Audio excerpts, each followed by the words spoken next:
నమస్తే అండి అందరికీ. Welcome back to our channel feel good Meena కుమారి.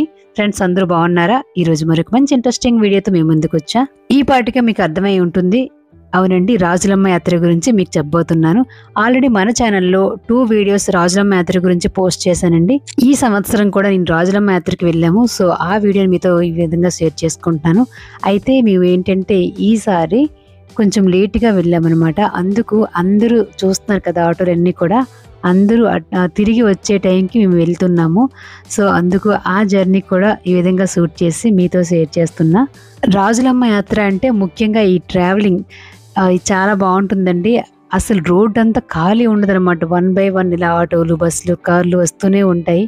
ఆ రోజు చాలా సందడిగా ఉంటుందండి. ముఖ్యంగా శని ఆదివారాల్లో అయితే రాజులమ్మ యాత్ర స్టార్ట్ అయ్యే సాటర్డే సండే టైంలో ఎక్కువగా రోడ్డు పైన ఈ ఆటోలు, కార్లు అంటే రాజులమ్మ యాత్రకు వెళ్ళే వాళ్ళు, వచ్చేవాళ్ళు కనిపిస్తూ ఉంటారండి.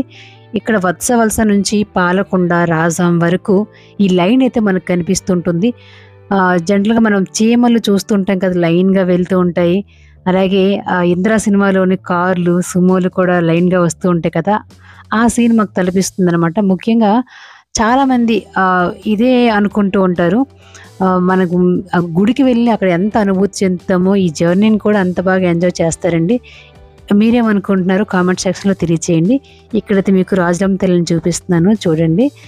జనరల్గా మార్నింగ్ టైంలో వెళ్ళినప్పుడు ఇక్కడ రాజులమ్మ తల్లి విగ్రహం మనకు క్లియర్గా కనిపించదు. ఎందుకంటే పసుపు, కుంకుమ మిగతా వాటితో అభిషేకం చేస్తుంటారు కాబట్టి మొత్తం అవన్నీ నిండుగా కప్పి ఉంటుంది అనమాట.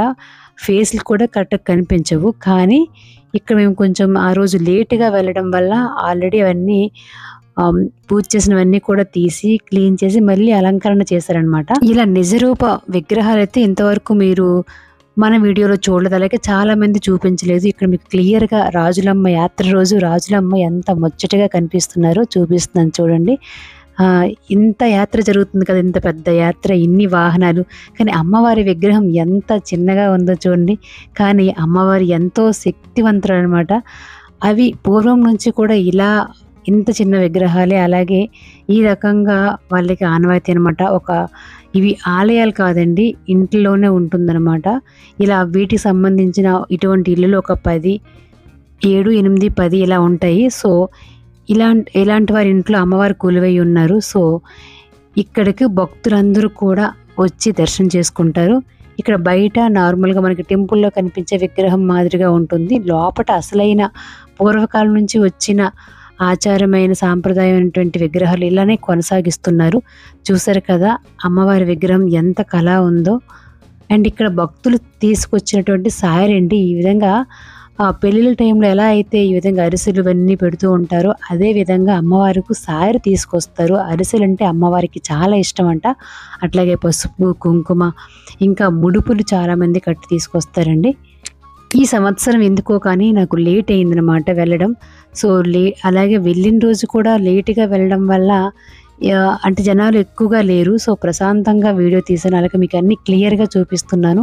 ఎప్పుడు మార్నింగ్ టైం వెళ్ళడం, హడావిడిగా వెళ్ళి వచ్చేయడం జరిగింది. ఇక్కడ ఈ అబ్బాయి ఉన్నారు కదా, ఇక్కడ ఈ ఇంటికి సంబంధించిన వాళ్ళు అనమాట. సో నేను ఎప్పుడు వెళ్ళే ఇంటికి సంబంధించిన చిన్న అబ్బాయి వాళ్ళ పిల్లలు. సో వాళ్ళైతే ఆ అబ్బాయి అడిగాడంట, ఈ చిన్న అబ్బాయి. ఈ అబ్బాయి ప్రతి వారం కూడా నా కోసం వెయిట్ చేసేవాడంట. అంటే ప్రతి వారం కూడా అడిగేవాడంట వాళ్ళ మమ్మీని, అమ్మ మీనక్క రాలేదు, ఎప్పుడు వచ్చేవాళ్ళు కదా, అమ్మ అక్క రాలేదు, ఎప్పుడు వస్తారు, ఏ వారం వస్తారు అని చెప్పేసి ప్రతి వారం కూడా నా కోసం ఎదురు చూస్తున్నారంట. అయితే వెళ్ళిన వెంటనే వాళ్ళ మదర్ చెప్పారు, అమ్మ మా అబ్బాయి నీకు పెద్ద ఫ్యాన్ అమ్మ, మీనక్క రాలేదని నువ్వు ప్రతి వారం అడుగుతున్నాడు, ఇప్పుడు ఈ వారం వచ్చావు నువ్వు అని చెప్పేసి అడిగితే నాకు చాలా హ్యాపీగా అనిపించింది. అండ్ అబ్బాయి నన్ను చూసి చాలా సర్ప్రైజ్ అయ్యాడు. అభిమానం అంటే అలా ఉంటుందండి. నాకైతే అమ్మవారే నన్ను అడిగినట్లు అనిపించింది అనమాట. సో చిన్నపిల్లల్లో దేవుడు ఉంటాడు అంటారు కదా, సో అది అతనేంటంటే వీడియో కోసం కాదు, అంటే అభిమానం అలా ఉంటుంది అనమాట. సో వెళ్ళిన వెంటనే తను చాలా సంతోషించారు, నాకు కూడా చాలా హ్యాపీగా అనిపించింది. అయితే తనని మళ్ళీ అడిగాను, నేను వస్తాను అనుకున్నావా రాననుకున్నావా అన్నానమాట. అంటే లేదు వస్తావక్క అని అన్నాడు అనమాట.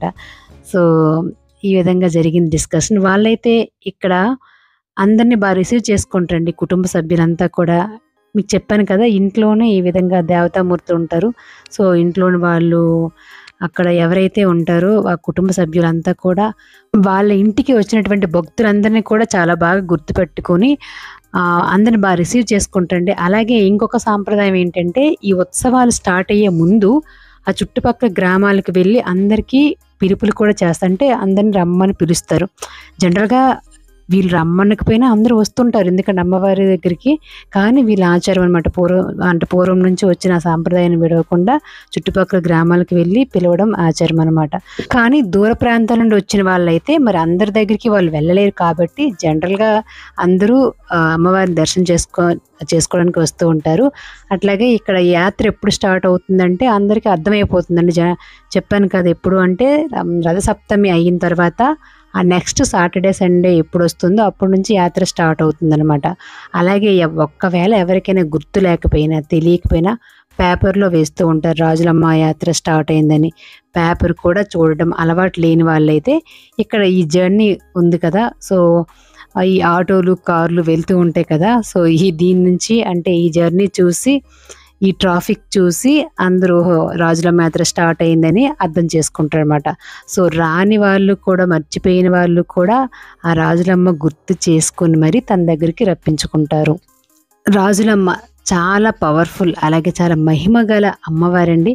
అమ్మవారి చరిత్ర గురించి, అలాగే అమ్మవారు ఇక్కడ ఈ ఊర్లో ఎలా వెలిసారని చెప్పేసి ఒక వీడియో చేశాను. ఆ వీడియోకి చాలా వ్యూస్ వచ్చాయి. సో ఆ వీడియో లింక్స్ కూడా డిస్క్రిప్షన్ బాక్స్లో పెడతాను, చూడండి.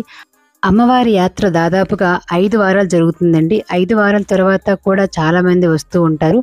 జనరల్గా మనకి ఇటువంటి అమ్మవారి గుడుల్లోని ఏదైనా యాత్రలు ఇటువంటి కార్యక్రమాలు అయితే 1 వారమే అవుతాయి. కానీ ఇక్కడ రాజులమ్మ ప్రత్యేకత ఏంటంటే 5 వారాలు జరుగుతాయి. అయినప్పటికీ 5 వారాల్లో కూడా చాలామంది భక్తులు వచ్చి అమ్మవారిని దర్శనం చేసుకుంటూ ఉంటారండి. జనరల్గా 1 వారమే అంతమంది భక్తులు వస్తూ ఉంటారు. కానీ ఇక్కడ 5 వారాల్లో అయితే జనాల రద్దీ తగ్గాలి, కానీ వారం వారం ఇంకా రెట్టింపు అవుతూ ఉంటారు. అలాగే ప్రతి సంవత్సరం అంటే ఈ సంవత్సరం వచ్చిన భక్తుల కంటే ఆ నెక్స్ట్ ఇయర్ వచ్చే భక్తులు ఇంకా ఎక్కువగా ఉంటూ ఉంటారండి. అది అమ్మవారి ప్రత్యేకత. అమ్మవారు సముద్రంలోని ఈ విధంగా మత్స్యకారులకు విగ్రహ రూపంలో దొరికారండి. అయితే అమ్మవారిని ఈ మత్స్యకారులు వాళ్ళ ఇంట్లో ప్రతిష్ఠించుకొని ఈ విధంగా ఉత్సవాలు జరపడం అనేది జరుగుతూ ఉంది. అయితే అమ్మవారు మత్స్యకారులకు ఇచ్చిన వరం ఏంటంటే ఇక్కడికి వచ్చే భక్తుల సంఖ్య ప్రతి సంవత్సరం కూడా పెరుగుతూ ఉంటారనమాట. మన ఉత్తరాంధ్రలోని జరిగే అమ్మవారి ఉత్సవాల్లో ఈ విధంగా రాజులమ్మ యాత్రకి వచ్చే జనాలు ఎక్కువగా అని చెప్పుకోవచ్చు. ముఖ్యంగా అతి పెద్ద యాత్ర అండి. మనకు తెలంగాణ ప్రాంతంలో మేడారం జాతర ఎలా జరుగుతుందో అలాగే ఇక్కడ శ్రీకాకుళంలో, అలాగే ఉత్తరాంధ్రలోని మన రాజులమ్మ తల్లి యాత్ర అంత పెద్దదిగా చెప్పుకోవచ్చు. జనరల్గా అయితే ఇక్కడ ఈ ఉత్సవం అనేది 1 వారంలో జరిపినట్లయితే చాలా కష్టం అండి. ఇలా 5 వారాల్లో జరిపినప్పుడే ఇలా ఇంతమంది భక్తులు వస్తున్నారు, అలాగే ఎంత రద్దీ ఉంటుంది. చాలా మంది జనాలు వస్తూ ఉంటారు. అలాగే వెహికల్స్ కూడా ఎక్కువగా ఉంటాయి. కానీ చాలా క్రమశిక్షణతో ఇక్కడ వెహికల్స్ నడపడం జరుగుతుంది. అమ్మవారు చాలా మహిమగల అమ్మవారండి. కోరిన కోరికలు తీర్చే కల్పవల్లి. దూర ప్రాంతాల నుండి వచ్చే భక్తులైతే చాలామంది సాటర్డే నైట్ వస్తారండి. సాటర్డే నైట్ వచ్చి ఇక్కడ జాగరణ చేసి సాటర్డే నైట్ తెల్లవారుజామున అమ్మవారిని దర్శనం చేసుకుంటూ ఉంటారు. అలాగే ఆదివారం రోజున జంతుబలులు ఉంటే జంతుబలులు చేస్తూ ఉంటారు. తర్వాత సముద్ర స్నానాలు చేసి మరి ఇంటికి ప్రయాణం అవుతారండి. అమ్మవారి యాత్రకు వచ్చే భక్తులకు కాలికి ముళ్ళైనా గుచ్చకుండా అమ్మవారు జాగ్రత్తగా కాపాడుతూ ఉంటారండి. ముఖ్యంగా ఆ వెహికల్స్ అలాగే ఆ ట్రాఫిక్ చూస్తే మనకు చాలా భయం వేస్తుంది. జనరల్గా సిటీల్లోని మనకు కొన్ని వెహికల్స్ చూస్తేనే కొన్ని వెహికల్స్ ఉంటేనే చక్కగా ట్రాఫిక్ అయిపోతుంది. కానీ అక్కడ ఎన్ని వెహికల్స్ ఉన్నప్పటికీ అందరూ కూడా చాలా క్రమశిక్షణగా వెహికల్స్ నడపడం జరుగుతుంది. స్వచ్ఛందంగా వాళ్ళే జాగ్రత్తగా ఉంటారండి. అది అమ్మవారు వాళ్ళ మనసులో కల్పించే సంకల్పం అనుకోవచ్చు. పోలీసులు అయితే ఉంటారు, కానీ కొన్ని దగ్గరలో ఉంటారనమాట. కానీ మిగతా దగ్గరలో పోలీసులు లేకపోయినా వీళ్ళే స్వచ్ఛందంగా క్రమశిక్షణగా వెహికల్స్ చాలా నెమ్మదిగా నడుపుకుంటూ వస్తూ ఉంటారనమాట. సో అది నేను గమనించాను. అమ్మవారికి చాలామంది ముడుపులు కట్టి తీసుకొస్తూ ఉంటారండి. సో ముడుపు కట్టుకొని అమ్మవారికి ప్రార్థిస్తే చక్కగా ఎటువంటి కోరికనైనా అమ్మవారు తీరుస్తూ ఉంటారని ఇక్కడ భక్తుల నమ్మకం. ఇదండి ఇవాల్టి వీడియో. జనరల్గా నేను అమ్మవారి యాత్ర స్టార్ట్ అయిన తర్వాత ఫస్ట్ వారం వీడియో పెడదాం అనుకున్నా, కానీ నేను వెళ్ళలేదు కదా, సో కంటెంట్ లేక నేను పెట్టలేదు. వీడియో లేట్గా పోస్ట్ చేసినందుకు ఏమనుకోకండి. సో అమ్మవారిని చక్కగా మీకు దగ్గర నుంచి చూపిస్తున్నాను, వీడియోలో చూసి దర్శనం చేసుకోండి.